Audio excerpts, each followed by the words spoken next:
അനുഗ്രഹീതമായ ഈ നല്ല പ്രഭാത വേളയെ ഓർത്ത് ദൈവത്തെ സ്തുതിക്കുന്നു. മറ്റൊരു പ്രഭാതവും കൂടെ നമുക്കൊരുമിച്ച് കർത്തൃപാദപീഠത്തിലായിരിക്കാൻ കർത്താവിനാൽ ലഭിക്കപ്പെട്ട ഈ നല്ല സന്ദർഭത്തെ ഓർത്ത് ദൈവത്തെ സ്തുതിക്കുകയാണ്. ഇന്നത്തെ വീഡിയോയിലേക്ക് ഏവരെയും യേശുക്രിസ്തുവിൻ്റെ നാമത്തിൽ ഞാൻ ഹാർദവമായി സ്വാഗതം ചെയ്യുക. ഇന്നത്തെ ഈ പ്രഭാതത്തിൽ നിങ്ങളുമായി ഒരുമിച്ച് പങ്കിടുവാൻ ആഗ്രഹിക്കുന്ന എൻ്റെ പ്രഭാത ചിന്ത,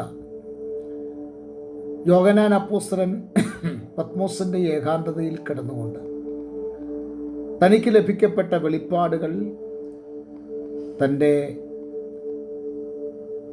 അരുമനാഥനും തൻ്റെ ഗുരുഭൂതനുമായിരിക്കുന്ന യേശുക്രിസ്തുവിനാൽ ലഭിക്കപ്പെട്ട ആ വെളിപ്പാടുകളുടെ ഒരു ചെറിയ ചിന്ത ഈ പ്രഭാതത്തിൽ നിങ്ങളുമായി ഒരുമിച്ച് പങ്കിടുവാൻ ആഗ്രഹിക്കുകയാണ്. അതിനെ ആസ്പദമാക്കി വെളിപ്പാട് പുസ്തകം 1-ാം അധ്യായം അതിൻ്റെ 1-ാമത്തെ വാക്യത്തിൽ ഇങ്ങനെ വായിക്കുന്നു: യേശുക്രിസ്തുവിൻ്റെ വെളിപ്പാട് വേഗത്തിൽ സംഭവിപ്പാനുള്ളത് തൻ്റെ ദാസന്മാരെ കാണിക്കേണ്ടതിന് ദൈവം അത് അവന് കൊടുത്തു. അവൻ അത് തൻ്റെ ദൂതൻ മുഖാന്തരം അയച്ച് തൻ്റെ ദാസനായ യോഹന്നാന് പ്രദർശിപ്പിച്ചു. ഈ വാക്യത്തിൻ്റെ അടിസ്ഥാനത്തിൽ ചില കാര്യങ്ങൾ നിങ്ങളുമായി പങ്കിടുവാൻ ആഗ്രഹിക്കുകയാണ്. വിശുദ്ധ വേദപുസ്തകത്തിലെ ഏറ്റവും അവസാനത്തെ പുസ്തകമാണ് വെളിപ്പാട് പുസ്തകം എന്ന് പറയുന്നത്. അപ്പോക്കാലിപ്സിസ് എന്ന് പറയുന്ന മനോഹരമായൊരു ഗ്രീക്ക് പദമാണ് വെളിപ്പാട് പുസ്തകത്തിന് കൊടുത്തിരിക്കുന്നത്. മറനീക്കി വെളിപ്പെടുത്തുക, അനാച്ഛാദനം ചെയ്യുക എന്നൊക്കെയുള്ള നിരവധി അർത്ഥങ്ങൾ ഈ ഭാഗത്തിനുണ്ട്. ഇവിടെ നാം വായിച്ചത് യേശുക്രിസ്തുവിൻ്റെ വെളിപ്പാട് എന്നാണ്. എന്താണ് ഈ വെളിപ്പാടെന്ന് പറഞ്ഞാൽ, അല്ലെങ്കിൽ എന്തിനാണ് ഈ വെളിപ്പാട് ഇവിടെ യോഹന്നാന് കൊടുത്തത്? നമുക്കറിയാം, മേലാൽ സംഭവിപ്പാനുള്ളത് തൻ്റെ ദാസന്മാരെ കാണിക്കേണ്ടതിന്. അപ്പം മേലാൽ സംഭവിപ്പാനുള്ളത് എന്താണ്? അതാണ് നമ്മൾ അറിയേണ്ട പരമപ്രധാനമായ വിഷയം.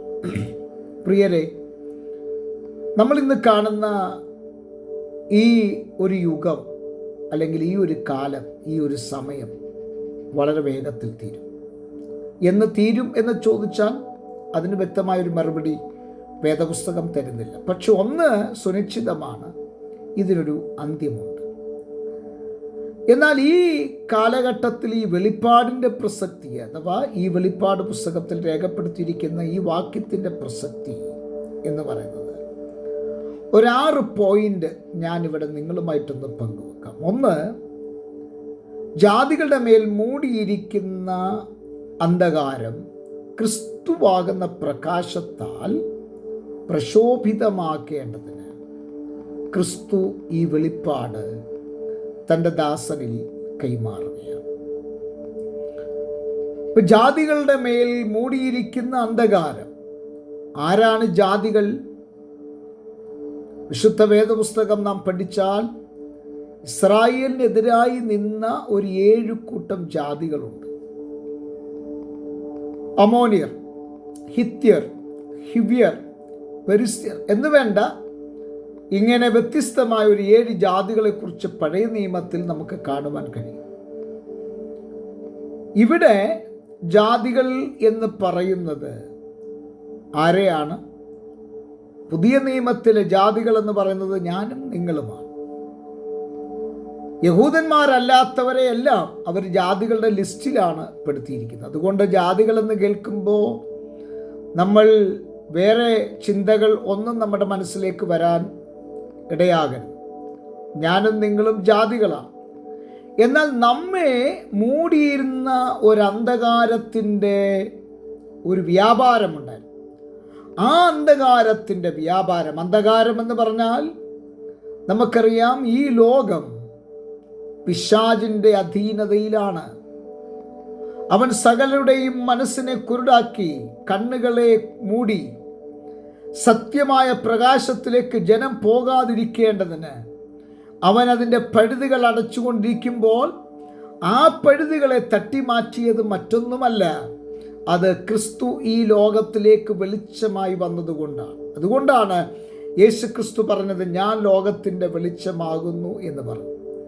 അപ്പം ആ വെളിച്ചത്താൽ ജാതികളായിരുന്ന നമ്മുടെ മേൽ മൂടിയിരുന്ന പൈശാചികന്റെ ആ വ്യാപാരം അഴിയപ്പെടുകയും നമ്മൾ ആരായി മാറി?